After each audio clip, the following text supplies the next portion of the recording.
अब देखिए महान हिमालय पर जैसे हमने लोग ने पढ़ा कि कुछ प्रमुख चोटियां स्थित हैं, तो उसमें से अगर हम लोग देखें तो प्रमुख चोटियों में सबसे इंपॉर्टेंट चीज ये आती है कि अगर जम्मू कश्मीर से स्टार्ट करें हम,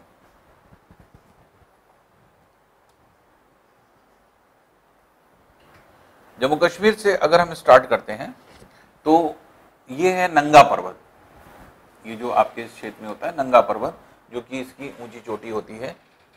फिर यहीं पर आपकी होती है नंदा देवी उत्तरांचल में, उत्तरांचल के रीजन में यहाँ पर नंदा देवी है। नंदा देवी के बाद फिर देखिए नेपाल में जब आते हैं तो नेपाल में ऊंची पहाड़ियां, जिसमें से ये है अन्नपूर्णा। तो ये अन्नपूर्णा के नाम से जानी जाती है।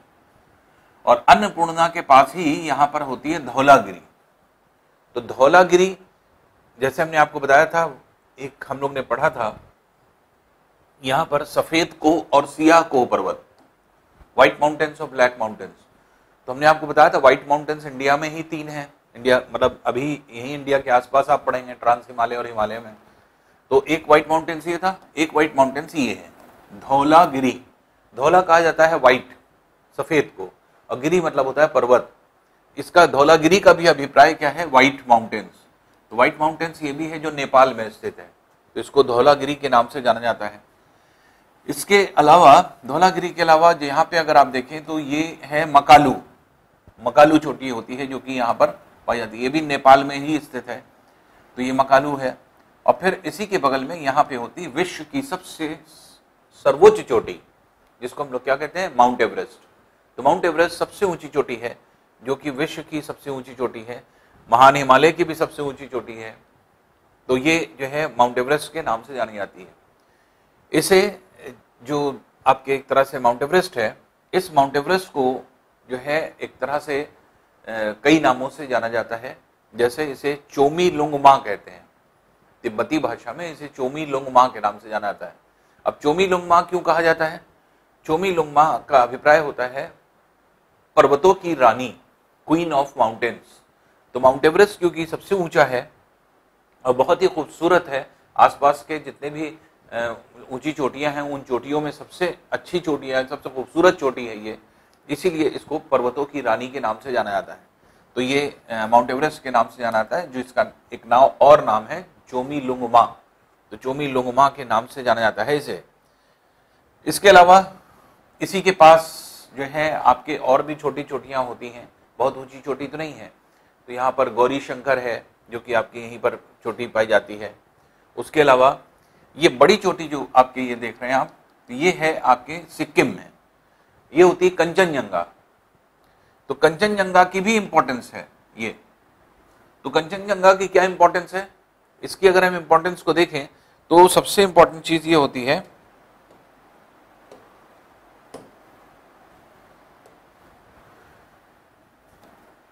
अभी आपने यहां पर पढ़ा था काराकोरम पर्वत पर माउंट केटू।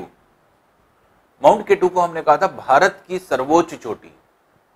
ये भारत की सर्वोच्च चोटी जो हम लोग यहां पे पढ़ रहे थे, ये क्या है? कंचनजंगा। कंचनजंगा भी सर्वोच्च चोटी है, लेकिन महान हिमालय पर स्थित भारत की सर्वोच्च चोटी। दो अलग अलग डेटा है। जब हम कहेंगे सर्वोच्च चोटी, सबसे ऊंची चोटी, तो ऐसी कंडीशन में क्या हो जाएगा? ये हमने आपको बताया था 8611 मीटर है। ये जो है ये कितनी थी? 8611 मीटर। और ये कितनी है? ये है 8598 मीटर ऊंची। तो इस कंचनजंगा से ये माउंट केटू 13 मीटर ज्यादा ऊंची है। तो माउंट केटू जो है एक तरह से अगर कहें तो ये 13 मीटर ज्यादा ऊंची है और सभी चोटियों में भारत के सबसे ऊंची चोटी है। लेकिन हमने आपको बताया था ये कहां स्थित है? ये महान हिमालय पर नहीं, काराकोरम पर स्थित है। ये काराकोरम पर स्थित है।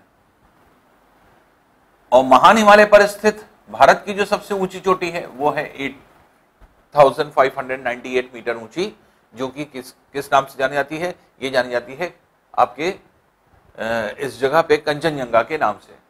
तो दो अलग अलग क्वेश्चन बनते हैं। देखिए, अगर कहा जाएगा भारत की सर्वोच्च चोटी, तो ये भारत में तो नहीं, ये पाक अधिकृत कश्मीर वाले क्षेत्र में है। तो ये पाक अधिकृत कश्मीर के क्षेत्र में स्थित भारत की सर्वोच्च चोटी ये है माउंट केटू अथवा गॉडविन ऑस्टिन। लेकिन अगर ये कहा जाए कि भारत की सर्वोच्च चोटी जो महान हिमालय पर स्थित है, या कहा जाए महान हिमालय पर स्थित भारत की सर्वोच्च चोटी, तो वो आपके हो जाएगी कंचनजंगा। तब आंसर कंचनजंगा हो जाएगा। उसके अलावा यहीं पर है आपके नामचा बरवा। नामचा बरवा प्रमुख ऊंची चोटी है जो कि यहीं पर पाई जाती है। तो इस तरह से अगर हम देखें तो कुछ प्रमुख चोटियां जिसके विषय में हम लोग ने पढ़ा, तो उसमें जैसे आपने देखा नंगा पर्वत है, नंदा देवी है ना, अन्नपूर्णा है जो कि यहाँ पर पाया जाता है। उसके अलावा यहीं पर धौलागिरी है। फिर यहाँ पे आपने मकालू पढ़ा, मकालू है। मकालू के बाद फिर यहीं पर होता है माउंट एवरेस्ट, जो कि भारत की सबसे ऊंची चोटी के रूप में जानी जाती है। तो माउंट एवरेस्ट के नाम से जानी जाती है और ये विश्व की भी सबसे ऊंची चोटी है। तो विश्व की सबसे ऊंची चोटी, सॉरी भारत हमने वो कर दिया, स्लिप ऑफ टंग है। भारत की सर्वोच्च चोटी क्या है? ये आपके माउंट केटू ही है। लेकिन माउंट एवरेस्ट जो है ये विश्व की सर्वोच्च चोटी है, लेकिन वो भारत में नहीं बल्कि नेपाल में स्थित है। तो नेपाल में स्थित विश्व की सर्वोच्च चोटी जो कि आपके यहाँ पर पाई जाती है। तो इस तरह से अगर हम देखें तो ये महान हिमालय या इसी को वृहद हिमालय भी कहते हैं, ग्रेटर हिमालयाज। तो ये ग्रेटर हिमालयाज, वृहद हिमालय, बड़ा हिमालय, विशाल हिमालय, इन सब नामों से इसको जाना जाता है। जिसमें हमने आपको बताया था कि 2400 किलोमीटर लंबाई में इसका विस्तार होता है, एक्सटेंशन है। कहां से कहां तक? यहां से सिंधु गॉर्ज से लेकर के देहंग गॉर्ज तक। तो देहंग किसको कहा जाता है? ये कहा जाता है आपके ब्रह्मपुत्र नदी को। ब्रह्मपुत्र नदी का जो गॉर्ज है, ब्रह्मपुत्र जब भारत में एंटर करती है, अभी नदियों में आप पढ़ेंगे तो भारत ब्रह्मपुत्र जब एंटर करती है भारत में, तो ब्रह्मपुत्र नाम से नहीं करती, इसको अरुणाचल प्रदेश में देहंग नदी कहा जाता है। लेकिन जब असम पहुंचती है तो असम में उसका नाम ब्रह्मपुत्र हो जाता है। इसीलिए जब ऑप्शन अगर मिलता है तो कहां से कहां इसका विस्तार पाया जाता है, तो सिंधु गॉर्ज से देहंग गॉर्ज तक जो है इसका विस्तार है। तो देहंग गॉर्ज या फिर जो है आपके ब्रह्मपुत्र गॉर्ज भी कहा जा सकता है, क्योंकि वो ब्रह्मपुत्र नदी को ही देहंग नदी कहते हैं जब भारत में एंटर करती है। तो ये जो है आपके एक तरह से महान हिमालय की जो है आपके विशेष चीज हो जाती है। और ये महान हिमालय को अगर हम लोग देखें, क्योंकि इसकी औसतन ऊंचाई हम लोग ने पढ़ा था 6000 मीटर है, और 6000 मीटर होने का मतलब सबसे जो है अधिक हाइट पे है, बहुत ज्यादा हाइट पे है ये, और जिसकी वजह से इसके ज्यादातर चोटियों पर हिम जो है आपके साल भर जमी होती है। हिम की मात्रा ज्यादा होने की वजह से, तो हिम के पिघलने से नदियों का जो है आपके विकास होता है। इसलिए भारत की प्रमुख जितनी बड़ी नदियां हैं उत्तर भारत की, वो सब महान हिमालय के हिम पिघलने से निकली हैं। इसलिए नॉर्दर्न इंडिया की जितनी भी नदियां आप पढ़ते हैं, अभी आप नदियों के टॉपिक में पढ़ेंगे, तो नदियों की टॉपिक में जितनी भी नदियां पढ़ते हैं, जैसे यहां से आप देख रहे हैं ये है आपकी गंगा नदी, यमुना, ये आ रही है गंगा, गंगा से यमुना ये मिली इलाहाबाद में, यही आगे की तरफ बढ़ती है, ये गंगा नदी जा रही है और ये जो है आपके बांग्लादेश चली जाती है। अब यहीं से घाघरा नदी आकर के इसमें मिलती है, फिर गंडक मिलती है, फिर कोसी मिलती है, नीचे से सोन नदी मिलती है, फिर यहीं से बेतवा नदी मिलती है, फिर नीचे से आपके चंबल नदी मिलती है। तो गंगा और यमुना में अगर कहें तो ढेर सारी नदियां हैं जो कि यहाँ पर निकलती हैं। तो उत्तर भारत से जितनी नदियां निकल रही हैं, प्रमुख नदियां, वो सब हिमालय से निकली हुई, महान हिमालय से निकली हैं। अब जैसे सिंधु की नदी, तो सिंधु तो ऐसे तो ये तिब्बत के क्षेत्र से आती है, लेकिन इसकी सहायक नदियां जैसे झेलम है, चिनाब है, रावी है, सतलज है, ब्यास है, ये सब जितनी नदियां हैं ये सब जो है हिमालय से ही निकल रही हैं। इसी तरह से जो यमुना है, गंगा है, घाघरा है, गंडक है, कोसी है, तो ये सब, तीस्ता है, यहीं पे तीस्ता नदी होती है, तीस्ता नदी है। तो ये सब नदियां जितनी हैं ये बड़ी नदियां हैं, और ये सारी नदियां किससे निकल रही हैं? ये सब के सब नदी निकल रही है आपके हिमालय से। तो क्योंकि हिमालय के हिम पिघलने के कारण नदियों का विकास होता है, इसीलिए हम लोग इसको क्या कहते हैं? इसको कहा जाता है हिमाद्री। तो महान हिमालय या वृहद हिमालय या ग्रेटर हिमालयास को क्या कहा जाता है? हिमाद्री। तो इसको हिमाद्री के नाम से भी जाना जाता है, जो महान हिमालय होता है इस जगह पे। अब देखिए बात यहां पर आती है, ये तो था हिमालय। हिमालय के बारे में हम लोग यहाँ पे पढ़ रहे थे, वृहद हिमालय जो कि 6000 मीटर औसतन ऊंचाई, जैसे हमने आपको बताया, जो लेंथ है वो 2400 किलोमीटर लंबाई में जो है आपके लगभग पाया जा रहा है, और मोटाई लगभग 80 किलोमीटर मोटाई, ये इसकी जो विड्थ है ये 80 किलोमीटर मोटाई में ये पाए जा रहे हैं। तो ये 80 किलोमीटर विड्थ होता है जिसमें ये ऑन एवरेज पाया जा रहा है। जबकि टोटल हमने आपको बताया था ये टोटल चौड़ाई कितनी है, टोटल चौड़ाई 400 किलोमीटर है। तो हिमालय पर्वत श्रृंखला टोटल 400 किलोमीटर औसतन मोटाई में फैला हुआ है। तो 400 किलोमीटर मोटाई में फैला है, लेकिन बृहद हिमालय जो है आपके एक तरह से कहा जाए या ग्रेटर हिमालयाज, ये क्या है 80 किलोमीटर चौड़ाई में यहां पर फैला है, क्योंकि इन हिमालय के बीच में भी काफी कुछ घाटियां हैं। तो जिसकी वजह से टोटल एक्सटेंशन अगर आप देखेंगे तो पूरे वृहद हिमालय के ऊपर से लेकर के और जो है शिवालिक पहाड़ियों तक पूरा एक्सटेंशन अगर हम लोग देखें तो लगभग 400 किलोमीटर का एक्सटेंशन हो जाता है, 400 किलोमीटर की लेंथ हो जाती है। तो ये वृहद हिमालय महान हिमालय के नाम से जाना जाता है। वृहद हिमालय के दक्षिण में यहां पर क्या होता है, इसे कहा जाता है मध्य हिमालय। मध्य हिमालय क्यों कह रहे हैं, मध्य हिमालय इसलिए कह रहे हैं क्योंकि इन दो हिमालय के बीच में यह है, तो ये मध्य हिमालय के नाम से जाना जाता है। और क्योंकि ये जो आपके मध्य हिमालय है ये कंपैरेटिवली इससे कम ऊंची चोटियां हैं इसमें, तो महान हिमालय से अगर कंपैरिजन करें तो महान हिमालय की बहुत ऊंची ऊंची चोटियां हैं, लेकिन मध्य हिमालय की कम ऊंची चोटियां हैं कंपैरेटिवली अगर देखा जाए, इसलिए इसको लघु हिमालय भी कहते हैं, लोअर हिमालयास के नाम से भी जाना जाता है, या इसको निम्न हिमालय भी कहते हैं।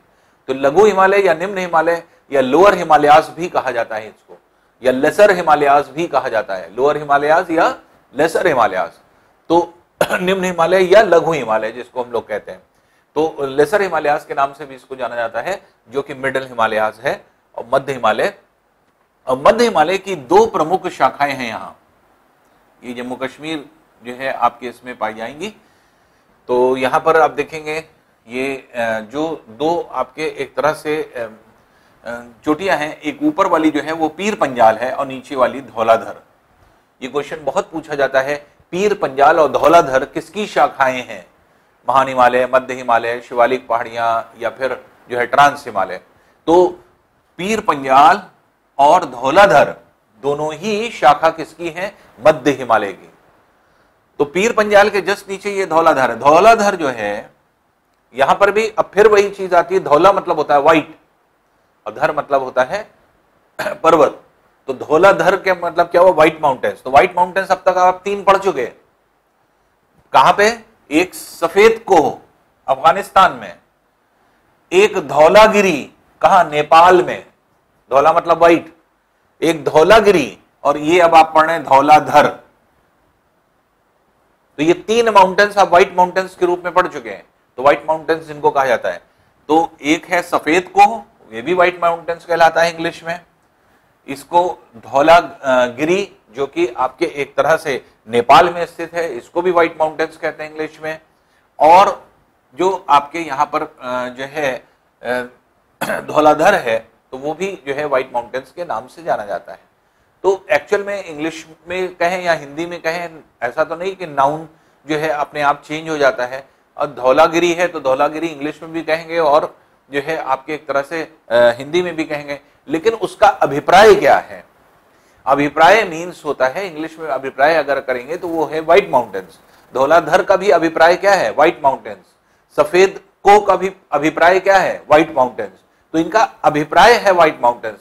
तो व्हाइट माउंटेन्स से ही धौलाधर, धौलागिरी, सफेद कोह ये बना है। तो इस तरह से अगर हम देखें तो ये धौलागिरी, धौलाधर पूछा जाता है। तो ये क्वेश्चन बहुत पूछा जाता है कि पीर पंजाल और धौलाधर किसकी शाखाएं हैं या किसकी जो है आपके एक तरह से शाखा होती है। तो ये जो है आपके मध्य हिमालय की, और ये मध्य हिमालय इस क्षेत्र में यहां पर ऐसे एक्सटेंशन होता है इसका। मध्य हिमालय में अगर देखा जाए खास तौर से हिमाचल के क्षेत्र में, ये पूरा हिमाचल अगर आप देखें, पूरे हिमाचल के क्षेत्र में ये बहुत ही ज्यादा विस्तृत रूप में फैला हुआ है। और कम ऊंचाई होने की वजह से यहाँ पे शीतोष्ण कटिबंधीय जलवायु पाई जाती है, सब ट्रॉपिकल क्लाइमेट। और ये सब ट्रॉपिकल क्लाइमेट हेल्थ के लिए सबसे अच्छी होती है। तो जब हेल्थ के लिए सबसे अच्छी होती है तो इसी वजह से क्या है, इन्हीं पर्वतों की ढालों पर, दक्षिण ढालों पर, दक्षिण ढाल मतलब इधर की तरफ, दक्षिण ढालों पर पर्यटक केंद्र बनाए गए हैं। तो पर्यटक केंद्र, टूरिस्ट सेंटर्स, तो टूरिस्ट सेंटर्स बने हुए हैं, पर्यटक केंद्र बनाए गए जहां लोग पूरे इंडिया से क्या वर्ल्ड से आते हैं और जो है आपके इस जगह पर पहुंचते हैं। बहुत खूबसूरत जगह जो है आपके एक तरह से क्रिएट की गई है। तो क्यों? क्योंकि सब ट्रॉपिकल रीजन है, तो इसलिए ये क्या है, ये सब जो पर्यटक केंद्र स्थापित किए गए हैं, टूरिस्ट सेंटर्स स्थापित किए गए हैं, ये क्या है, ये हेल्थ प्रमोटिंग सेंटर्स हैं। क्या है ये? हेल्थ प्रमोटिंग सेंटर्स, स्वास्थ्यवर्धक क्षेत्र। ये स्वास्थ्यवर्धक क्षेत्र हैं, हेल्थ प्रमोटिंग सेंटर्स हैं जो कि यहाँ पर स्थापित किए गए हैं। अक्सर आपने देखा होगा कोई बहुत अरसे से अगर बीमार है तो अक्सर डॉक्टर सजेस्ट कर देते हैं इसको किसी हिल स्टेशन ले जाइए, तो वहां का एनवायरनमेंट चेंज होगा। तो वहां जो हिल स्टेशन होता है वहां पर सब ट्रॉपिकल क्लाइमेट होता है और सब ट्रॉपिकल क्लाइमेट हेल्थ के लिए बहुत अच्छा होता है। तो इसलिए जो है हेल्दी होने के लिए अक्सर जो है डॉक्टर सजेस्ट करता है इस बात के, और डॉक्टर कहता है कि आप हेल्थ प्रमोटिंग सेंटर्स ले जाइए या फिर हिल स्टेशन ले जाइए। तो हिल स्टेशन ले जाने का मतलब क्या होता है, दैट इज सब ट्रॉपिकल क्लाइमेट में आप ले जाइए। तो यहां पर क्या है, इस पूरे हिमाचल प्रदेश में अगर आप देखेंगे तो इसमें पर्यटक केंद्र जगह जगह पर बने हुए हैं। तो इसमें से अगर नीचे से हम लोग चलें तो जो प्रमुख पर्यटक केंद्र है उसमें पहला पड़ता है कुल्लू। यहां पे कुल्लू पड़ेगा। फिर उसके बाद और ऊपर चलेंगे, कुल्लू के बाद फिर मनाली आता है। तो कुल्लू है, मनाली है, डलहौजी है, धर्मशाला है, रोहतांग है जो कि यहीं पर पाया जाता है। तो ये सब बहुत प्रमुख है। मणिकरण है जो कि आपके पाया जाता है। तो ये जो है आसपास के क्षेत्र में पूरा ये जो रीजन है ये पूरा पर्यटक केंद्र का पूरा रीजन हो जाता है, टूरिस्ट सेंटर्स हो जाते हैं जो कि यहाँ पर पाए जाते हैं। तो टूरिस्ट सेंटर्स जो यहाँ पर पाए जाते हैं उसमें मेन टूरिस्ट सेंटर्स क्या है, कुल्लू है, मनाली है, फिर उसके बाद जो है आपके धर्मशाला है, डलहौजी है, फिर रोहतांग है, मणिकरण है। तो ये सब जो है आपके एक तरह से पर्यटक केंद्र हो जाते हैं जो कि इस क्षेत्र में यहाँ पर पाए जाते हैं। तो ये बहुत ही जो है इंपॉर्टेंट टूरिस्ट सेंटर्स हैं, हेल्थ प्रमोटिंग सेंटर्स हैं जो कि यहाँ पर बने हुए हैं। तो अगर ये पूछा जाए कि हेल्थ प्रमोटिंग सेंटर्स किस एनवायरनमेंट में, किस क्लाइमेट बनाए जाते हैं, तो सब ट्रॉपिकल क्लाइमेट में बनाए जाते हैं। और इंडिया में वो क्लाइमेट कहाँ ज्यादातर पाया जाता है, ज्यादातर हिल स्टेशन पे पाया जाता है, माउंटेन्स के पर नहीं। तो इसीलिए माउंटेन्स पर नहीं बनाया गया है, महान हिमालय के माउंटेन्स पर नहीं बनाया गया, बल्कि उनकी ढालों पर बनाया गया है। तो जिससे कि आपके क्लाइमेट बहुत नीचे बना हुआ है। तो इसलिए जो है आपके एक तरह से, क्योंकि इसकी ऊंचाई अगर आप देखेंगे मध्य हिमालय की बहुत ज्यादा नहीं है, औसतन ऊंचाई कितनी है, 3750 मीटर से 4200 मीटर। तो चोटियों की औसतन ऊंचाई जो है वो 3750 मीटर से सिर्फ 4200 मीटर है, जबकि महान हिमालय की चोटियों की औसतन ऊंचाई कितनी थी, 6000 मीटर। ये 6000 मीटर थी। तो 3750 से 4200 मीटर ऊंचा है, इसलिए बहुत हाइट ना होने की वजह से यहाँ पर क्या है, ये जो है आपके सब ट्रॉपिकल रीजन यहाँ पर पाया जाता है। तो ये पर्यटक केंद्र हैं जो कि इस जगह पर जो है आपके स्थित होते हैं। इसके अलावा जैसे उत्तरांचल या उत्तराखंड में जब आप आते हैं तो उत्तराखंड या उत्तरांचल जो इसका नाम था पहले, तो ये जो है आपके इस रीजन में अगर आप आएंगे तो दो प्रमुख क्षेत्र होंगे। एक जो है आपके मसूरी है, मसूरी आपने सुना होगा, बहुत इंपॉर्टेंट। ये भी जो है आपके एक तरह से मसूरी को भी जो है आपके पहाड़ों की रानी कहा जाता है, पर्वतों की रानी कहा जाता है। तो मसूरी है, और एक जो है आपके एक तरह से यहीं पर जो क्षेत्र है पूरा मसूरी का जो बेल्ट है, ये बहुत ही खूबसूरत एनवायरनमेंट है जो कि यहाँ पर जो है आपके इस क्षेत्र में पाया जाता है। और उसके अलावा यहीं पर है औली।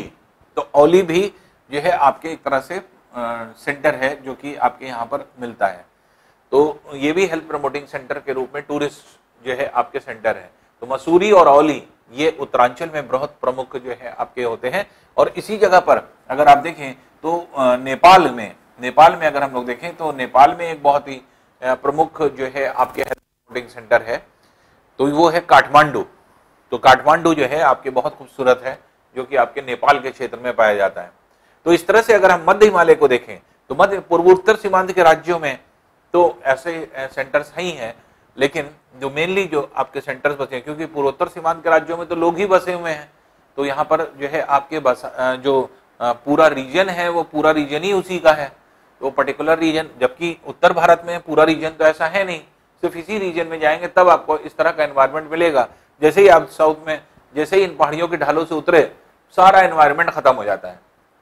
जैसे ही कुल्लू आप छोड़ते हैं, कुल्लू छोड़ते ही आपको गर्मी का एहसास होने लगता है और फिर उष्णकटिबंधीय जलवायु आपको दिखने लगती है। लेकिन जैसे ही कुल्लू के बाद आप एंटर करते हैं, आपको एकदम से मौसम में परिवर्तन दिखाई पड़ता है, मौसम एकदम से चेंज हो जाता है। तो उसी तरह से यहाँ से अगर हम लोग देखें तो ये सब क्या है, ये टूरिस्ट सेंटर्स के फॉर्म में पाए जाते हैं। ये सब टूरिस्ट सेंटर्स हैं जो कि जो है यहाँ पर स्थित होते हैं। तो इसे मध्य हिमालय या जो है लघु हिमालय के नाम से जाना जाता है। और कुछ लोगों का ऐसा मानना है कि इसी को जो है आपके नेपाल में महाभारत पर्वतों के नाम से जाना जाता था। तो महाभारत पर्वतों के नाम से एंशिएंट टाइम में इसको जाना जाता था, इसी मध्य हिमालय को। तो ये जो है आपके मध्य हिमालय हो जाता है। इसके अलावा अगर हम लोग देखें, इसके दक्षिण में अगर हम लोग देखें तो ये आपके दक्षिण में ये है शिवालिक पहाड़ियां। अब इनको पहाड़ियां क्यों कह रहे हैं? जो तीसरा हिमालय है ये बहुत नीचा है, इसकी औसतन ऊंचाई 1200 मीटर है। तो 1200 मीटर से कम ही आपकी चोटियां हैं, और जिसकी वजह से जो है आप जानते हैं कि औसतन ऊंचाई जो आपके एक तरह से पहाड़ी और पर्वतों की होती है वो ऑन एन एवरेज 1200 हमने कहा था आपको, लेकिन आप 1500 मीटर ऑन एन एवरेज मान सकते हैं कि कम से कम 1500 मीटर हाइट होगी तभी पर्वत कहा जाएगा, नहीं तो 1500 मीटर के नीचे जितना होता है सब पहाड़ियां होती हैं। तो 1200 मीटर तक भी जो है आपके एक तरह से औसतन ऊंचाई अगर होती है तो वो आपके पहाड़ियां ही रहेंगी। तो इसलिए आप ऑन एन एवरेज मान लें कि लगभग 1500 मीटर से ऊपर ही जब होता है तभी उसको पर्वत बोलते हैं। तो इन सब की औसतन ऊंचाई 1200 मीटर है, 1200 मीटर में आपके ये पाया जाता है। और इसे शिवालिक पहाड़ियों के नाम से जाना जाता है, शिवालिक हिल्स इसको कहते हैं। तो ये शिवालिक रेंज है जो कि आपके इस तरह से पाई जाती है। और ये शिवालिक पहाड़ियों को क्या कहा जाता है? ये शिवालिक पहाड़ियों को कहा जाता है बाह्य हिमालय, आउटर हिमालयाज। अब इसको आउटर हिमालयाज क्यों कहते हैं? अब आपके जहन में, आपके दिमाग में एक चीज ये आएगी कि भारत से अगर हम देखें तो ये तो अंदर की तरफ है और इसको आउटर हिमालयाज कह रहे हैं। आउटर हिमालयाज इसलिए कह रहे हैं क्योंकि ये जितना हिमालय है ये कर्व के फॉर्म में है, और इस कर्व को अगर आप कंप्लीट करिए तो ये सर्कल बन जाएगा, इस तरह से ये सर्कल बन जाएगा। और जब ये सर्कल बन जाएगा तो आप देखेंगे आउटर सर्कल कौन सा है, तो आउटर सर्कल आपके शिवालिक बनेगा।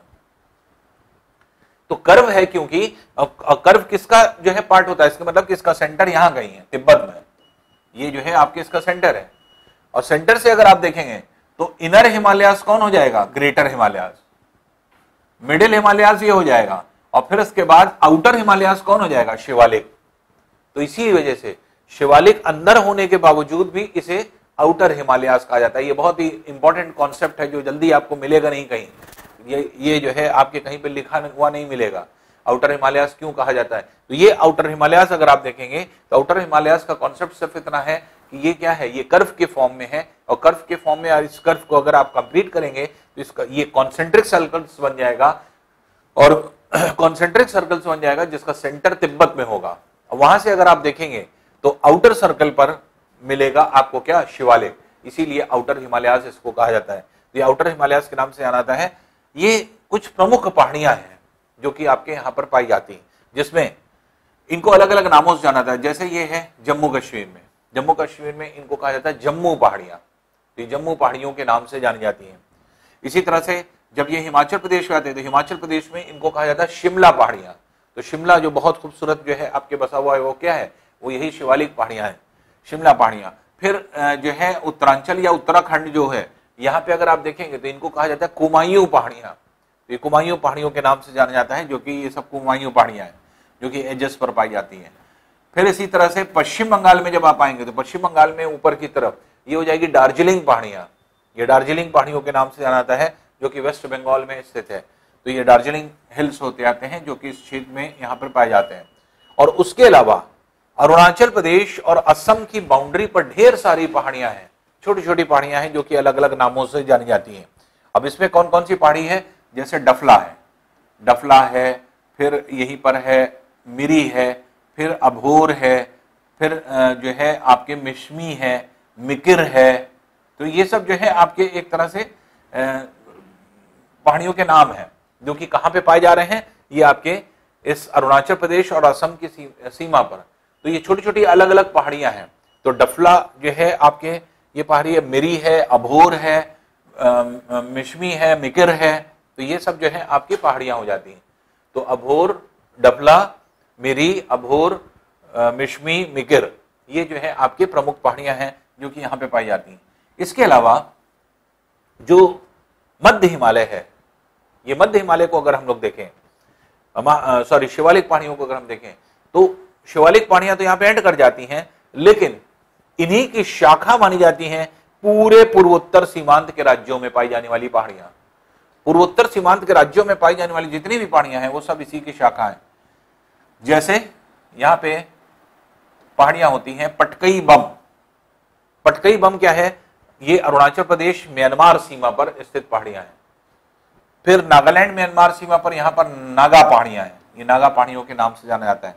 फिर इसी तरह से यहीं पर लुशाई पहाड़ियां हैं जो कि जो है आपके मिजोरम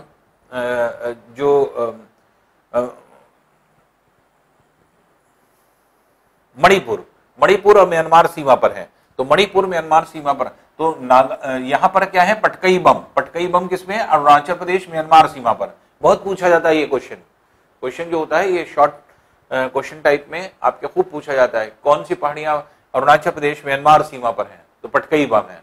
कौन सी पहाड़ियां नागालैंड और म्यांमार सीमा पर हैं? तो नागा पहाड़ियां हैं, नागा हिल्स हैं। कौन सी पहाड़ियां मिजोरम और अरुणाचल प्रदेश, नागालैंड, मणिपुर। तो ये मणिपुर म्यांमार सीमा पर स्थित जो है आपकी लुशाई पहाड़ियों के नाम से जानी जाती है। और यहीं पर अगर देखें तो लुशाई और इसके जो आपका ये नागालैंड है, इसी सीमा पर एक और पहाड़ियां बरेल पहाड़ियां भी यहीं पर होती हैं। उसके अलावा मीजो पहाड़ियां भी मिजोरम के अंदर पाई जाती हैं, और जबकि मिजोरम म्यांमार सीमा पर यहां पे पाई जाती हैं, जो कि आपके म्यांमार के क्षेत्र में ज्यादा एक्सटेंशन इनका है, अराकान योमा। तो अराकान योमा जो है आपकी पहाड़ियां होती हैं जो कि इस क्षेत्र में यहां पर पाई जाती हैं। ये पार्ट बहुत इंपॉर्टेंट है, किस सीमा पर कौन सी है, तो इसको याद कर लीजिए। अरुणाचल प्रदेश म्यांमार सीमा पर है पटकई बम जो कि आपके पाई जाती हैं। नागालैंड म्यांमार सीमा पर नागालैंड पहाड़ियां हैं। मणिपुर म्यांमार सीमा पर मणिपुर म्यांमार सीमा पर लुशाई पहाड़ियां हैं। मणिपुर और नागालैंड की सीमा पर बरेल पहाड़ियां हैं। इसी तरह से मिजोरम म्यांमार सीमा पर अराकान योमा पहाड़ियां हैं। मिजोरम के आंतरिक भागों में मीजो पहाड़ियां हैं जो कि मिजोरम के क्षेत्र में पाई जाती हैं। और उसके अलावा ये मेघालय है, मेघालय में यहां पर गारो, खासी, जयंतिया, ये 3 पहाड़ियां होती हैं जो कि इस क्षेत्र में यहां पर पाई जाती हैं। तो ये गारो, खासी, जयंतिया पहाड़ियों के नाम से जानी जाती हैं, जिसको अभी आप विस्तृत रूप से पढ़ेंगे कि इनका क्या इंपॉर्टेंस है।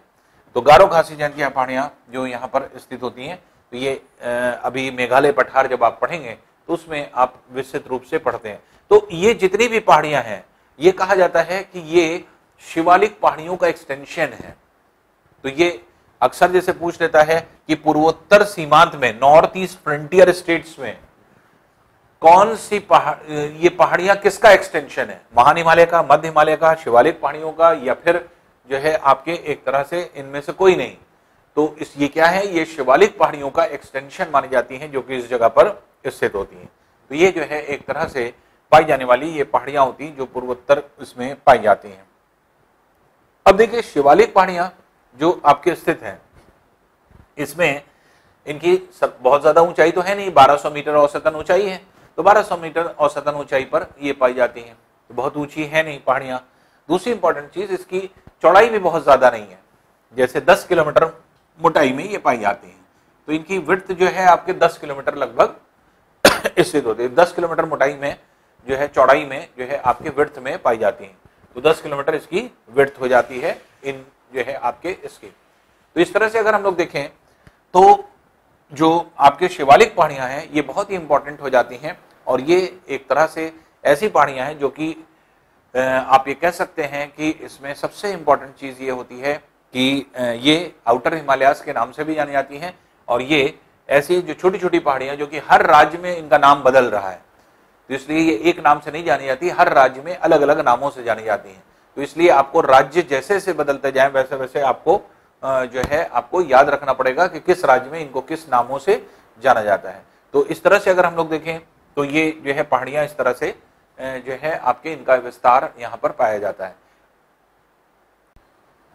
अब देखिए यहाँ पे जो मध्य हिमालय और महान हिमालय, इनके बीच में जो है आपके एक तरह से उत्तरांचल के रीजन में खास तौर से अगर देखें तो पूरे रिहायशी क्षेत्र है, घाटियों में लोग रहते हैं और ये जो है आपके रिहायशी क्षेत्र होता है और इसे जो है आपके अलग अलग नामों से जाना जाता है। कुछ जगह पर इस रिहायशी क्षेत्र को द्वार के नाम से जाना जाता है और कुछ जगह पर इसको दून के नाम से जाना जाता है। तो दून या द्वार क्या है? वो घाटी वाला क्षेत्र जो मध्य हिमालय और जो है शिवालिक पहाड़ियों के बीच में पाया जाता है, तो उसी को द्वार या दून के नाम से जाना जाता है। तो जितने भी प्लेसेस हैं उनके आगे द्वार लगता है, जैसे हरिद्वार जो प्रमुख जगह है, मतलब जो इंपॉर्टेंट है, तो सिर्फ हरिद्वार नहीं है, कृष्ण द्वार है, हरिद्वार है, तो बहुत सारे द्वार हैं जो कि यहाँ पर पाए जाते हैं। तो हरिद्वार जो है एक तरह से आपके इस पूरे रीजन में जो है स्थित होता है। इसके अलावा जो आपके एक यहाँ पर क्षेत्र है, इसको दून के नाम से भी जाना, जैसे देहरादून, देहरादून फेमस जगह है, और भी दून है लेकिन वो फेमस नहीं है। तो इसमें सभी दून में सबसे ज्यादा फेमस देहरादून है, सभी द्वार में सबसे ज्यादा हरिद्वार है, जो कि हर व्यक्ति जानता है। इसलिए हरिद्वार और जहां देहरादून कहा आप तुरंत आपके दिमाग में स्ट्राइक कर जाएगा। तो जो द्वार लगा हुआ है, द्वार किसको कहा जा रहा है? वैली वाला रीजन, वो वैली रीजन जो कि आपके मध्य हिमालय और शिवालिक पहाड़ी के बीच में पाया जाता है, जहां पर लोग रहते हैं। ये रिहायशी क्षेत्र है, रेसिडेंशियल है, जो कि यहाँ पर पाया जाता है। तो इस तरह से अगर हम लोग देखें तो ये जो है आपके एक तरह से दून अथवा द्वार के नाम से जाना जाता है। तो ये पूरा रीजन जो है दून या द्वार के नाम से जाना जाता है, जो कि इसके बीच में यहाँ पर स्थित होता है। तो ये जो है आपके एक तरह से तीनों जो है आपके पर्वत श्रेणियां मिल करके हिमालय पर्वत श्रृंखला का निर्माण करती हैं, और यही महान हिमालय की विशेषता है। और महान हिमालय की विशेष चीज हो जाती है जो कि आपके बल्कि हिमालय की, सॉरी महान हिमालय की नहीं, हिमालय की विशेष चीज हो जाती है, जिसमें महान हिमालय, मध्य हिमालय और शिवालिक पहाड़ियां तीनों सम्मिलित होती हैं। और उत्तर भारत में अगर आप देखेंगे तो खासतौर से जम्मू कश्मीर, हिमाचल प्रदेश, उत्तरांचल प्लस पूर्वोत्तर सीमांत के सभी राज्य, इनमें सिर्फ यही हिमालय है। तो हिमालय से ही बसा हुआ है पूरा ये राज्य। जबकि नीचे जब आप चलेंगे तब जाकर के जैसे जैसे ही नीचे आए तो पंजाब, हरियाणा, उत्तर प्रदेश, बिहार, ये सारे क्षेत्र शुरू हो जाते हैं, जहां पर मैदानी क्षेत्र स्टार्ट हो जाते हैं, तो जो कि नदियों की वजह से बने हुए आपके क्षेत्र होते हैं। लेकिन ऊपरी भागों में अगर आप देखेंगे तो ये पर्वतों वाले क्षेत्र होते हैं जो कि इस क्षेत्र में यहाँ पर पाए जाते हैं। तो इसलिए इस पूरे रीजन में अगर हम लोग देखें तो यहाँ पर सबसे इंपॉर्टेंट चीज ये होती है कि आपका उत्तर भारत का क्षेत्र पूरे ऊंचे पर्वतों से बना हुआ है, पर्वतीय क्षेत्र से बना हुआ है, जहां पर माउंटेन्स और हिल्स दोनों चीजें पाई जाती हैं। कहीं पर माउंटेनियस रीजन जो आपके होता है, कहीं पर माउंटेन्स को कंटेन करता है, कहीं हिल्स पर कंटेन करता है। माउंटेन्स और हिल्स का डिवीजन भी हमने आपको बताया कि ऐसी जो है पर्वत जिनकी चोटियों की औसतन ऊंचाई ज्यादा होती है, और ऑन एन एवरेज आप मान सकते हैं कि मोर देन 1500 मीटर होती है, 1500 मीटर, 1200 मीटर से ज्यादा होनी चाहिए, लेकिन ऑन एन एवरेज 1500 मीटर आप मान लें। 1500 मीटर से ऊपर जितना भी होगा वो सब जो है आपके पर्वत ही कहलाएंगे। और 1500 मीटर से नीचे अगर गिर जाती है तो उनकी औसतन ऊंचाई जो अगर गिर गई तो ऐसी कंडीशन में उनको हिल्स के नाम से जाना जाता है। तो ये डिवीजन हम पहले ही आपको बता चुके हैं, इसलिए अगर आप इसको देखेंगे तो ये जो है एक तरह से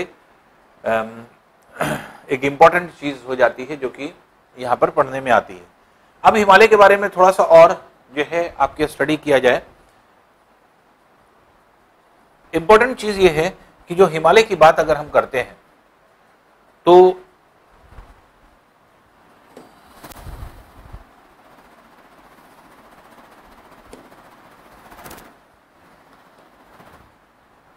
जैसे हमें पता है कि ये जो पूरा रीजन है ये है महान हिमालय का। ये आपको इंडिकेट किया गया मध्य हिमालय,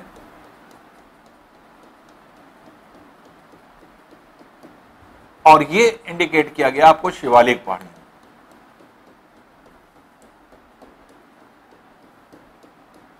तो ये हिमालय पर्वत श्रृंखला है पूरी। तो ये हो गया ग्रेट हिमालयास, ये हो गया आपका मिडिल हिमालयास, और ये हो गया शिवालिक हिल्स। तो अब इन पर्वतों के बीच में या उत्तर में या दक्षिण में गहरी गहरी घाटियां पाई जाती हैं, दरार। जब दो पर्वतीय क्षेत्र उठते हैं, अब जैसे मान लीजिए यहां से पर्वतीय क्षेत्र, ये पूरा पर्वतीय क्षेत्र जा रहा है, एक सीरीज, दूसरी सीरीज जा रही है, तो इनके बीच में ये गहरी दरार उत्पन्न होगी। तो दोनों पर्वत श्रेणी के बीच में जो दरार उत्पन्न होती है उसे फॉल्ट कहते हैं, रिफ्ट कहते हैं। तो ये क्या है, फॉल्ट या रिफ्ट के नाम से जानी जाती है। तो इस तरह से अगर हम लोग देखें तो हिमालय के में फॉल्ट्स पाई जाती हैं, दरारें पाई जाती हैं, गहरी गहरी दरारें, जहां से पर्वतीय क्षेत्र तो उठ रहे हैं लेकिन दरारें जो हैं ये गहरी गहरी आपकी वैलीज का निर्माण करती हैं और पूरी दरार फटी होती है। तो गहरी गहरी गहरी जो है फॉल्ट होते हैं जो कि आपके यहाँ पर पाए जाते हैं। और कुछ ऐसे होते हैं जो दोनों पर्वतों के बीच में प्लेन रीजन बन जाता है, जहां पर रिहायशी क्षेत्र बनने लगता है, जहां पर लोग रहने लगते हैं। तो कुछ ही जगह है जहां पे पर्वत बहुत ज्यादा ऊंचे नहीं, वहीं पर लोग रहते हैं, लेकिन बहुत डेंजरस रीजन होता है ये, खास तौर से अर्थक्वेक के लिए। जब अर्थक्वेक आते हैं तो ये क्योंकि अर्थक्वेक प्रोन रीजन होते हैं, यहाँ पे भूकंप खूब आते हैं, तो भूकंप से प्रभावित क्षेत्र होते हैं। अच्छा, इसमें अगर आप देखें तो इसमें जो है कुछ प्रमुख जो है आपके फॉल्ट्स हैं। किस फॉल्ट को किस नाम से जाना जाता है, ये सिविल में बहुत इंपॉर्टेंट क्वेश्चन बनते हैं, बहुत इंपॉर्टेंट। और आप पिछले अगर क्वेश्चंस को देखेंगे तो हमेशा ये क्वेश्चन बनते हैं। जैसे प्रश्न आ गया कि महान हिमालय के उत्तर में कौन सी फॉल्ट पाई जाती है, महान हिमालय और मध्य हिमालय के बीच में कौन सी फॉल्ट पाई जाती है, या कह दिया जाए महान हिमालय के दक्षिण में कौन सी फॉल्ट पाई जाती है, या मध्य हिमालय के उत्तर में कौन सी फॉल्ट पाई जाती है, मध्य हिमालय और शिवालिक पहाड़ियों के बीच में कौन सी फॉल्ट पाई जाती है। तो ये जो है आपके एक तरह से फॉल्ट्स अगर हम लोग देखें तो 4 फॉल्ट पाई जाती है और चारों के अपने अलग अलग नाम हैं। तो इसलिए ये बहुत इंपॉर्टेंट क्वेश्चन बन जाता है, खासतौर से सिविल सर्विसेज के लिए। अगर आप सिविल सर्विसेज एग्जाम देते हैं तो इसके लिए ये बहुत ही इंपॉर्टेंट है, जो कि आपके कई बार ये क्वेश्चंस में पूछा जा चुका है। ये है महान हिमालय। महान हिमालय के उत्तर में जो फॉल्ट है, ये जो फॉल्ट है इसे क्या कहा जाता है, हिंज लाइन। तो ये हिंज लाइन होती है जो कि आपके यहां पर पाई जाती है, और इसी को क्या कहा जाता है, इसी को कहा जाता है हिमालयन बैक फॉल्ट।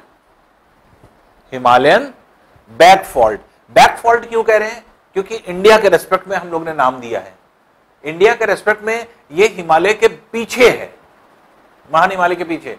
तो हम किधर से देख रहे हैं, इधर से। तो इंडिया के रेस्पेक्ट में ये नामकरण किया गया है। चाइना अगर करेगा तो वो अपने हिसाब से जो है नामकरण करेगा, लेकिन जो नामकरण किया है क्योंकि इंडियन ने किया है इसलिए इसके नाम अपने हिसाब से दिए हैं। तो इधर की तरफ इंडिया है, तो इंडिया से अगर हम लोग देखेंगे तो ये क्या है, ये हिमालय के पीछे, महान हिमालय के पीछे है। तो महान हिमालय के पीछे होने की वजह से ये क्या है, ये कहलाता है हिमालयन बैक फॉल्ट।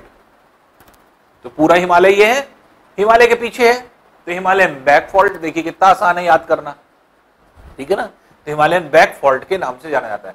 ये पहली फॉल्ट होती है, पहली दरार होती है, या ये पहली जो है आपकी घाटी होती है जो कि हिमालय के उत्तर में स्थित है। तो महान हिमालय, पूरे हिमालय के चाहे उत्तर में कहिए और चाहे महान हिमालय के उत्तर में कहिए, तो हिमालय के भी उत्तर में है। पूरा हिमालय अगर आप देखेंगे तो इसके भी उत्तर में है, और महान हिमालय कहें तो महान हिमालय के भी उत्तर में है। तो हिंज लाइन इसको कहा जाता है। तो हिंज के नाम से जानी जाती है, हिंज लाइन इसको कहते हैं, और या फिर इसी को हिमालयन बैक फॉल्ट के नाम से जाना जाता है। फिर देखिए महान हिमालय, वृहद हिमालय, ग्रेटर हिमालयाज और मिडिल हिमालयाज। मिडिल हिमालयाज या लोअर हिमालयाज या लेसर हिमालयाज भी कहते हैं। इनके बीच में एक फॉल्ट है, ये वाली।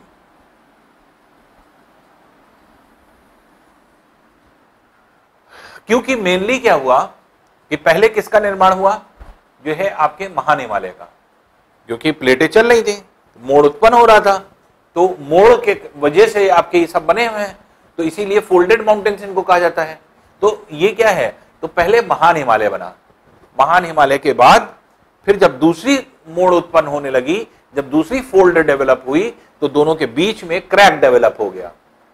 जब एक जो है आपके पर्वतीय क्षेत्र होगा, ऐसे समझिए, जब एक पर्वतीय क्षेत्र होगा,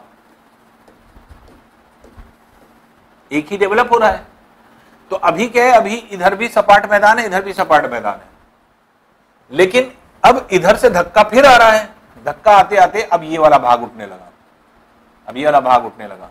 तो ये जो जैसे ही इधर की तरफ धक्का आएगा, ये भाग उठेगा, यहां क्रैक डेवलप होने लगेगा, ये पूरा क्रैक डेवलप होने लगेगा, ये भाग उठने लगेगा, यहां क्रैक डेवलप होने लगेगा, और कंडीशन ये हो जाती है कि ये भी पर्वत जैसा उठ जाता है, और ये उठ करके अब बीच में क्या है, आपकी दरार उत्पन्न हो जाती है।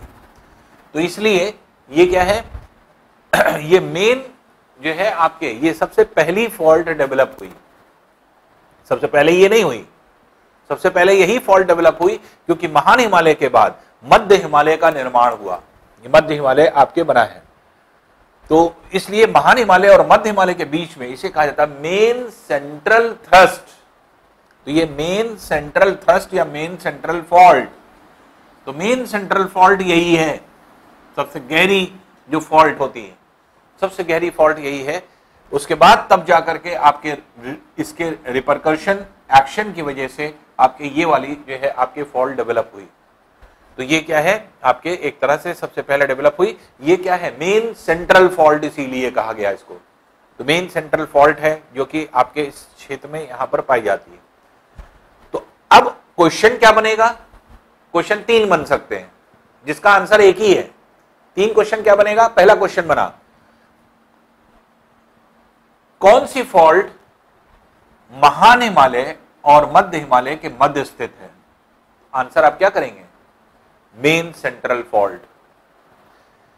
दूसरा क्वेश्चन बना, महान हिमालय या बृहद हिमालय या ग्रेटर हिमालयास के दक्षिण में कौन सी फॉल्ट स्थित है?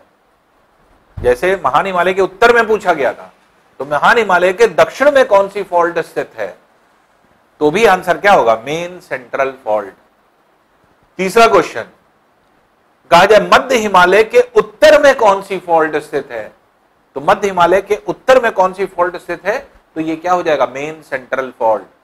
तो मेन सेंट्रल फॉल्ट जो है आपके यहां पर स्थित होगी ये। तो इस तरह से अगर हम देखें तो ये जो फॉल्ट है इसको मेन सेंट्रल फॉल्ट कहा गया। तो मेन सेंट्रल फॉल्ट क्या है, मेन सेंट्रल फॉल्ट ऐसी फॉल्ट है जो कि आपके इन दोनों जो है आपके पर्वतों के बीच में है, मध्य हिमालय और महान हिमालय के बीच में आपके ये फॉल्ट पूरी पाई जाती है। तो इसलिए इसको अगर आप देखेंगे तो महान हिमालय और मध्य हिमालय के बीच में ये है। तो इसलिए पहला क्वेश्चन, मध्य हिमालय और महान हिमालय के बीच में कौन सी फॉल्ट है? तो मेन सेंट्रल फॉल्ट। अगर पूछा जाए कि महान हिमालय या ग्रेटर हिमालयास के दक्षिण में कौन सी फॉल्ट है, तो भी आंसर वही होगा, मेन सेंट्रल फॉल्ट। अगर ये कहा जाए कि मध्य हिमालय के उत्तर में कौन सी फॉल्ट है, मध्य हिमालय या लघु हिमालय, लोअर हिमालयास या मिडिल हिमालयास के उत्तर में कौन सी फॉल्ट है, तो भी आंसर क्या बनेगा, मेन सेंट्रल फॉल्ट। इसी तरह से मध्य हिमालय और शिवालिक पहाड़ियों के बीच में एक फॉल्ट स्थित है, ये फॉल्ट। तो अब इसको क्या कहा गया, इसे कहा गया main boundary thrust. Main boundary thrust इन दोनों फॉल्ट के नाम के साथ मेन लगा है, जबकि इन दोनों के साथ नहीं लगा। मेन क्यों लगा है? वजह यह है कि इन्हीं दोनों फॉल्ट की वजह से तीनों विभाजित हैं।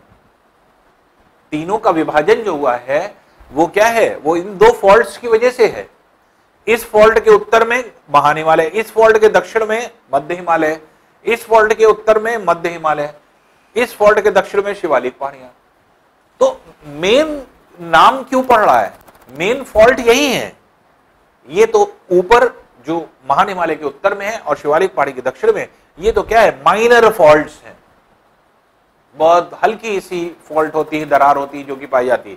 जो मेन फॉल्ट है वो ये है, इसीलिए इनके नाम के आगे क्या लग जाता है, मेन सेंट्रल फॉल्ट या main boundary thrust, main boundary fault. तो मेन सेंट्रल फॉल्ट किसको कहा गया था, जो कि महान हिमालय मध्य हिमालय के बीच में है। अब मेन जो है आपके बाउंड्री थ्रस्ट कौन सा हो गया, मेन बाउंड्री थ्रस्ट जो है वो आपके मध्य हिमालय और शिवालिक पहाड़ी के बीच में है। तो मध्य हिमालय और शिवालिक पहाड़ी के बीच में जो पाई जाने वाली फॉल्ट है वो क्या है, मेन बाउंड्री थ्रस्ट या मेन बाउंड्री फॉल्ट के नाम से जानी जाती है। अब इसमें भी 3 क्वेश्चन पूछे जा सकते हैं, आंसर एक ही होगा। पहला क्वेश्चन क्या है, मध्य हिमालय और शिवालिक पहाड़ी के मध्य कौन सी फॉल्ट स्थित है, तो मेन बाउंड्री थ्रस्ट है। फिर दूसरा क्वेश्चन पूछा जाए कि मध्य हिमालय के दक्षिण में कौन सी फॉल्ट है, तो भी आंसर वही रहेगा, मेन बाउंड्री थ्रस्ट। फिर पूछा जाए शिवालिक पहाड़ियों के उत्तर में कौन सी फॉल्ट स्थित है, तो भी आंसर वही रहेगा, मेन बाउंड्री थ्रस्ट। और शिवालिक पहाड़ी के दक्षिण में अगर देखें तो ये आपके फॉल्ट यहां पर स्थित होती है। तो ये फॉल्ट जो है आपके क्या किस नाम से आ रही थी, Himalayan front fault, Himalayan front fault. तो हमने आपको बताया था कि ये और ये हिमालय के बैक में है इसलिए हिमालयन बैक फॉल्ट, और ये हिमालय से पहले फ्रंट में है इसलिए हिमालयन फ्रंट फॉल्ट। कितना आसान है याद करना, हिमालय के पीछे हिमालयन बैक फॉल्ट, हिमालय से पहले क्योंकि इंडिया के रेस्पेक्ट में देखिए इधर की तरफ से इंडिया है, तो हिमालय के पहले तो हिमालय फ्रंट फॉल्ट, तो फ्रंट फॉल्ट ही हो गई, बैक फॉल्ट ही हो गई। मेन सेंट्रल फॉल्ट कौन सी है, मेन सेंटर हमने आपको कौन सा बताया, मध्य हिमालय और मध्य हिमालय और बृहद हिमालय के बीच में, ग्रेटर हिमालयाज और मिडिल हिमालयाज के बीच में, तो ये मेन सेंट्रल फॉल्ट है। और बाकी चौथी जो बची वो क्या हो गई, मेन बाउंड्री फॉल्ट, तो ये मेन बाउंड्री फॉल्ट के नाम से जाना जाती है। इस तरह से अगर हम लोग देखें तो तीन इन श्रेणियों की वजह से 4 फॉल्ट्स स्थित हैं, तो ये 4 फॉल्ट होती हैं जो कि इस तरह से यहां पर पाई जाती हैं। तो ये जो है आपके फॉल्ट्स होती हैं जो कि इस तरह से स्थित होती है। तो इस तरह से अगर हम देखें तो हिमालयन जो है आपके एक तरह से डिफरेंट फॉल्ट्स जो आपकी पाई जाती हैं, इनको अलग अलग नाम से जाना जाता है और बहुत आसान होती है इनको समझना। अब थोड़ा सा हिमालय के बारे में और देख लें।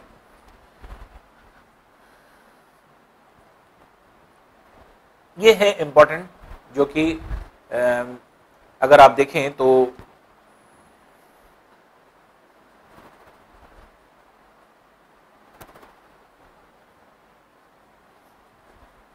अब इसमें इसको थोड़ा सा जो है अगर मैप को बड़ा कर दें तो देखिए, अब देखिए इसमें अगर आप देखेंगे तो पूरे हिमालय, अब देखिए आपको क्लियर हो रहा होगा क्योंकि हमने इसको बढ़ा दिया पूरे पेज पे, तो अब आपको ज्यादा आसानी से समझ में आएगा। ये इंडिया का अपर मोस्ट पार्ट है, ये जम्मू कश्मीर वाला हिस्सा है, ये नेपाल वाला रीजन है, ये सिक्किम वाला रीजन है, ये अरुणाचल प्रदेश का पूरा रीजन है।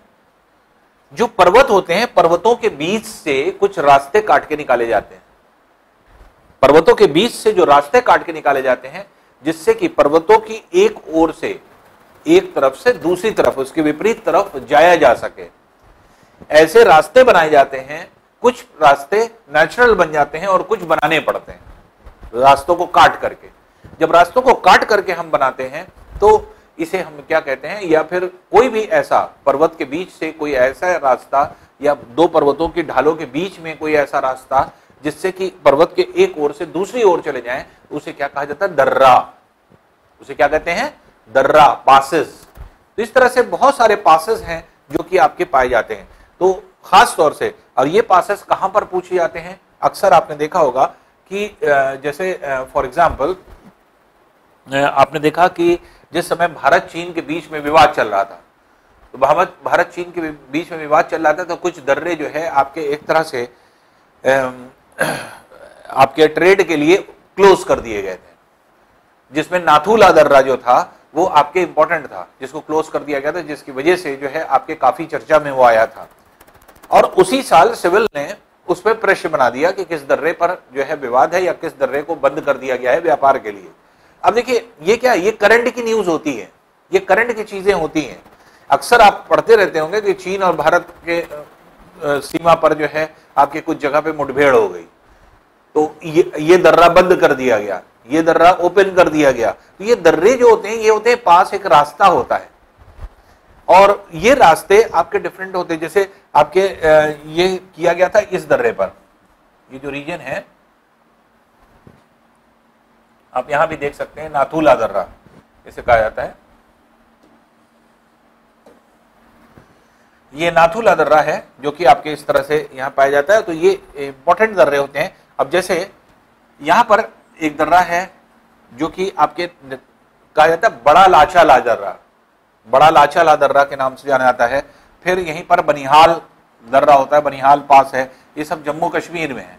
ये जम्मू कश्मीर का पूरा रीजन है जहाँ पे, यहाँ पे फिर इसी तरह से पीर पंजाल जो आपने पढ़ा है ना, कि पीर पंजाल जो है आपके यहाँ पे शेडी जाती है, जो मध्य हिमालय की शाखा है, पीर पंजाल धौलाधर, तो पीर पंजाल को काट करके रास्ता बनाया गया है एक ओर से दूसरी ओर जाने के लिए, पीर पंजाल।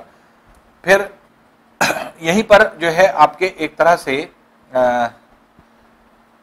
ये जॉर्जिला पर दर्रा है। जॉर्जिला बहुत इंपॉर्टेंट है, पूछा जाता है, ये सब की राज्य के अनुसार पूछा जाता है कौन कौन से दर्रे हैं, तो जॉर्जिला दर्रा है। फिर यहीं पर जो है आपके बुर्जीला दर्रा है, ये बुर्जीला दर्रा के नाम से जाना जाता है। फिर बाबूसार दर्रा यहीं पर पाया जाता है, बाबूसार दर्रा है ये।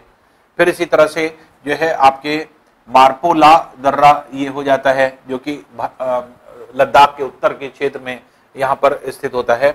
इसके ऊपर ससेर दर्रा ये आपके होता है, ससेर दर्रा यहीं पर पाया जाता है। फिर काराकोरम दर्रा, जो कि काराकोरम पर्वत श्रृंखला के उत्तर और दक्षिण को कनेक्ट करने के लिए जो है आपके होता है। फिर इंपॉर्टेंट में जैसे लनकला है, लनकला जो आपके दर्रा होता है, ये भी इंपॉर्टेंट है, जो कि यहाँ पे पाया जाता है, क्योंकि अक्सर जो है इस पर भी विवाद होता है चीन और भारत का। तो लनकनाथ दर्रा, क्योंकि ये पूरा जो क्षेत्र है ये आपको पता है कि ये पूरा चीन के अधिकार क्षेत्र में है, इसलिए ये चीन वाला पूरा बेल्ट है जहाँ पे चीन का पूरा अधिकार है। तो यहीं पर चांगला दर्रा, जारा दर्रा, चार्डिंगला दर्रा, इमिसला दर्रा, तो ये सब जो है आपके प्रमुख होते हैं जो कि पाए जाते हैं। तो जम्मू कश्मीर में अगर देखेंगे तो जोजिला, बुर्जीला, याशकंद दर्रा, बनिहाल, काराकोरम, कनकला, लनकला, चांगला, चार्डिंगला, जारा, इमिशला, बाबूसार और ससेरला, तो ये सब जो है आपके प्रमुख दर्रे हैं। ला जो लगता है ये एक्चुअल में एक पर्टिकुलर रीजन में पाए जाने वाला ला जो बोला जाता है, ये पास को, दर्रे को, तो दर्रा ना बोल के ला कहा जाता है। तो ये जो है आपके हिमाचल प्रदेश में अगर आप देखेंगे तो हिमाचल प्रदेश में कुछ प्रमुख दर्रे हैं, जैसे शिपकीला दर्रा है, बड़ा लाचला दर्रा है, रोहतांग दर्रा है, ये जो है आपके प्रमुख दर्रे हैं जो कि हिमाचल प्रदेश में पाए जाते हैं। सिर्फ बहुत ज्यादा नहीं पूछा जाता, जैसे सिविल में एक बार प्रश्न आया था, 4 दर्रे दिए थे और 4 राज्यों से सुमेलित करना था बस, कि कौन सा दर्रा किस जगह पर स्थित है। तो कुछ इंपॉर्टेंट दर्रे जैसे आप याद कर ले, जैसे हिमाचल प्रदेश का शिपकीला बहुत इंपॉर्टेंट है, बड़ा लाचला और रोहतांग, ये 3 दर्रे जो हैं आपके बहुत इंपॉर्टेंट हो जाते हैं जो इसमें जो है पाए जाते हैं। जोजिला और बुर्जीला दर्रा, याशकन दर्रा, ये सब जो है आपके बहुत इंपॉर्टेंट हो जाते हैं। बनिहाल जो है, लनकला, कनकला, ये सब जम्मू कश्मीर में पाए जाने वाले दर्रे होते हैं जो कि यहाँ पर पाए जाते हैं। लिपुला दर्रा उत्तरांचल का बहुत ही इंपॉर्टेंट दर्रा होता है, लिपुला भी यहीं पर स्थित है उत्तरांचल के क्षेत्र में। फिर आपके नीति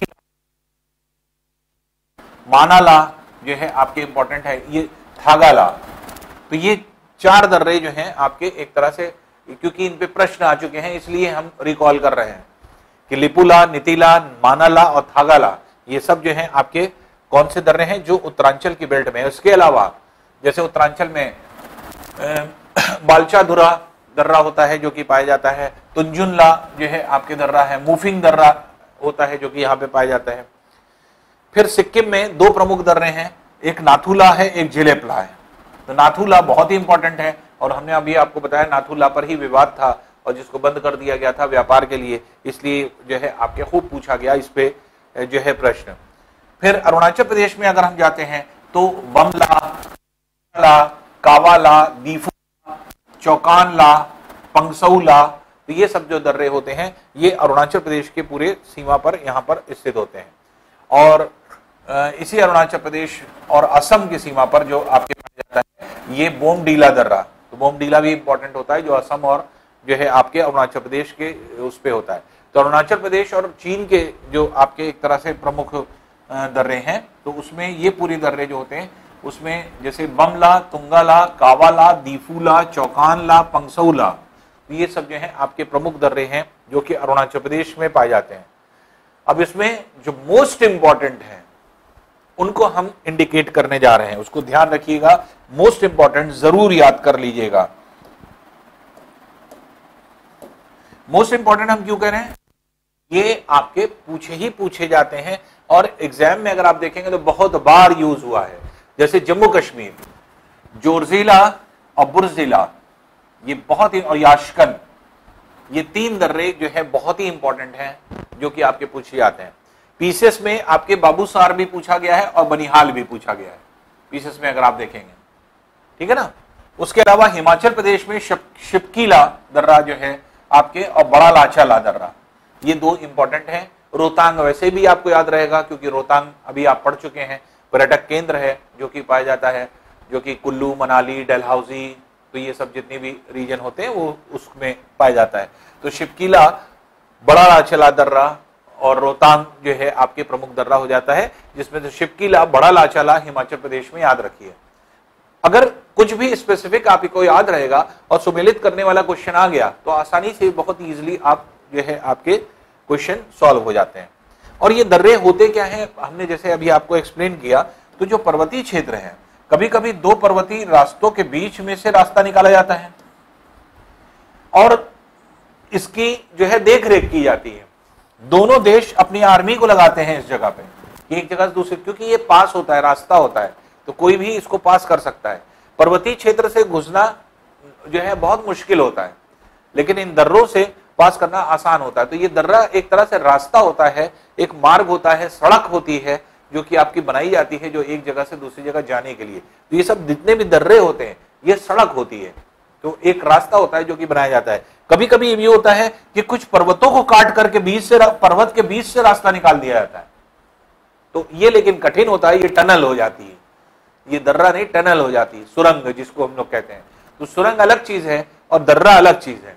तो दर्रा कब कहते हैं, जब दो पर्वतों के बीच में रास्ता बनाया जाता है और एक ओर से दूसरी ओर जाना है। तो इसलिए दोनों में कंफ्यूज मत होइएगा, टनल और इसमें। तो सुरंग बहुत जो है आपके एक तरह से डिफिकल्ट होता है काम करना, इसलिए बहुत जो है आपके कोई जरूरी नहीं कि जो है उन पर्वतों को काट करके, स्पेशली काट करके ही जो है आपके एक तरह से बनाई जाती है। जबकि दर्रा बनाना जो है आपके एक तरह से डिफिकल्ट नहीं होता, क्योंकि किसी भी पर्वतीय क्षेत्र को या किसी चट्टान को काट करके नहीं बनाया जाता, बल्कि क्या किया जाता है, बल्कि रास्ते को साफ करके ऐसा जो है आपके रास्ता बना दिया जाता है जिससे कि आसानी से एक जगह से दूसरी जगह इंसान जा सके। तो ये जो है आपके एक तरह से दर्रा होता है। तो दोनों में अंतर समझिएगा। तो दर्रा दैट इज पास जिसको कहा जाता है, और ये जो सुरंग बनती है इसे कहा जाता है टनल। तो इन दोनों में फर्क है। तो क्लियर है ना। तो टनल क्या होगी, टनल वो होगा, सुरंग वो होगी जो पर्वतों को काट करके उसके भीतर से रास्ता बनाया जाता है। तो पर्वतों को काट करके अगर भीतर से रास्ता बनाया जा रहा है तो वो क्या है, आपके टनल के रूप में जानी जाती है, सुरंग के रूप में जानी जाती है। लेकिन अगर पर्वतों के बीच से या उसके आसपास के इर्द गिर्द के क्षेत्र से एक ऐसा पैसेज बना दिया जाए कि आप एक पर्वतीय रीजन से दूसरे पर्वतीय रीजन में आसानी से चले जाएं, तो उसे क्या कहा जाता है, तब वो कहा जाता है पास या दर्रा। क्योंकि जैसे यही दर्रे क्या होते हैं, इन्हीं दर्रों से पेनिट्रेशन होता है। तो जैसे मान लीजिए कि जब कोई दो देश की आर्मी जो है किसी कहीं पर एंटर करती है, तो उनके लिए इन दर्रों पर एंटर करना आसान होता है, क्योंकि यहाँ पर एंट्री जो है, अगर मान लीजिए कहीं पर भी आपकी चौकसी कमजोर हो गई, तो जहां मान लीजिए कि आपने किसी दर्रे पर 2, 4, 5, 10 लोग लगा रखे हैं, 10 लोगों को खाली गिराना है मार करके, उसके बाद पूरा रास्ता साफ है, आसानी से चले आएंगे। और किसी पर्वत के ऊपर से आना, तो ये तो बहुत ही डिफिकल्ट टास्क होगा कि पूरी आर्मी पूरी पर्वतों को क्रॉस करके आए। तो इसीलिए जो अटैक्स होते हैं वो दर्रों पर होते हैं, इसीलिए यहां पर ज्यादा बड़ा जो है आपके एक तरह से आर्मी को लगाया जाता है, और ज्यादा जो है आपके एक तरह से ये कहा जाए कि ऐसी जो है एक तरह से यहां पर घेराबंदी की जाती है, फोर्टिफिकेशन किया जाता है कि आसानी से कोई पेनिट्रेट ना करने पाए। तो जैसे हम लोग कहते नहीं है कि फोर्टिफिकेशन जो किया जाता है वो इस तरह से किया जाता है कि अगर मान लीजिए कि जो है पहली जो चौकसी है उसको अगर तोड़ भी लिया सामने वाली आर्मी ने, तो दूसरी चौकसी मौजूद है उसका जो है प्रिवेंशन करने के लिए। तो दर्रे जो होते हैं ये बहुत इंपॉर्टेंट होते हैं, और security and safety point of view से इस पर बहुत ज्यादा ध्यान रखना पड़ता है। फिर उत्तरांचल में अगर आप देखेंगे, उत्तरांचल में लिपुला है, मानाला और थागाला, ये 4 प्रमुख दर्रे हैं जो कि उत्तरांचल में बहुत इंपॉर्टेंट हो जाते हैं। तो लिपुला, नितिला, मानाला और थागाला, ये जो है इंपॉर्टेंट दर्रे हैं। सिक्किम में नाथुला दो ही है, नाथुला और जेलेपला, लेकिन नाथुला बहुत इंपॉर्टेंट है। इंपॉर्टेंट क्यों है, क्योंकि चर्चा में क्यों आया, जैसे आपने देखा, क्योंकि मेन व्यापार इसी से होता है, नाथुला से। तो नाथुला जो है दर्रा जो है आपके होता है। फिर अरुणाचल प्रदेश में अगर आप देखेंगे तो इसमें बमला है, दीफूला है जो कि आपके पाया जाता है, चौकानला, पंगसौला, ये इंपॉर्टेंट है जो कि आपके पाया जाता है। और इंटरनली अगर हम लोग देखें तो इंटरनली जो कि आपके बोमडीला है, जो कि अरुणाचल प्रदेश और असम को जोड़ता है, अरुणाचल प्रदेश और असम जिससे जोड़ता है, तो ये इंटरनल है, ये चीन के उसमें नहीं है, लेकिन जो इससे चीन के जो है आपके उसमें है वो आपके सीमा पर पाए जाते हैं, तो भारत और चीन की सीमा पर जो स्थित है। तो इस तरह से अगर आप देखेंगे तो कुछ इंपॉर्टेंट दर्रे, बहुत इंपॉर्टेंट दर्रे, तो एक तरह से याद हो जाना चाहिए आपको। हम कोशिश ये कर रहे हैं कि आपको हम दिमाग में बैठाल दें, जोर्जिला, बुर्जिला, याशकंद, बनिहाल, बाबूसार, ये दर्रे इंपॉर्टेंट हैं जो कि जम्मू कश्मीर के हैं, जम्मू कश्मीर। और अब तो खैर जम्मू कश्मीर और इसमें क्या कहते हैं आपके लद्दाख हो गया, लद्दाख के दर्रे हैं जो कि यहाँ पर पाए जाते हैं। फिर हिमाचल प्रदेश में शिपकीला और बड़ा लाचला, तो शिपकीला और बड़ा लाचला ये दिमाग में बैठा लीजिए जो कि आपके हिमाचल प्रदेश के हैं। उत्तरांचल में लिपुला, मानाला, नीतीला और थागाला, ये चार प्रमुख दर्रे होते हैं जो कि बहुत इंपॉर्टेंट होते हैं। और उसी तरह से जो है आपके सिक्किम में अगर देखेंगे तो नाथुला मोस्ट इंपॉर्टेंट है, नाथुला बहुत इंपॉर्टेंट होता है। और अरुणाचल प्रदेश में बमला, दीफूला, चौकानला, पंगसौला, तो ये जो है आपके 4-5 दर्रे जो हैं ये इंपॉर्टेंट हैं। तो इन दर्रों को देख लीजिए, ये हिमालय जो है आपके पर्वत श्रृंखला से कंसर्निंग जो है आपके पार्ट हो जाता है। तो इस तरह से हम लोग का फर्स्ट पार्ट जो है, जो हिमालय पर्वत श्रृंखला था, वो यहाँ पर एंड करता है। अब नेक्स्ट पार्ट जो इसके आगे स्टार्ट होता है वो होता है आपके गंगा और सतलज मैदान, गंगा और सतलज और उसकी सहायक नदियों के द्वारा बनने वाला जो मैदानी क्षेत्र है उसके विषय में जो है आपके इसके आगे हम लोग स्टडी करेंगे।